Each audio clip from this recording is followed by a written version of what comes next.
We all know the hardworking people succeed in their life.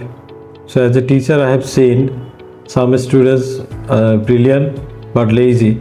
Some other students not only brilliant but hardworking. So one of my student, his name is Mahtab. He is not only very talented but also very hardworking. I have started teaching him for very short time, but within this short time in this new year, he has improved his confidence in speaking English. Today I am going to share a very short video of his speech or presentation in the class. At the same time, I am celebrating the hardworking spirit of my dear student Mahtab. Good morning. I am Mahtab. I am from Group C. My group members are Rafi, Tahmid and Said. Now I am talking about simile. Simile is a figure of speech.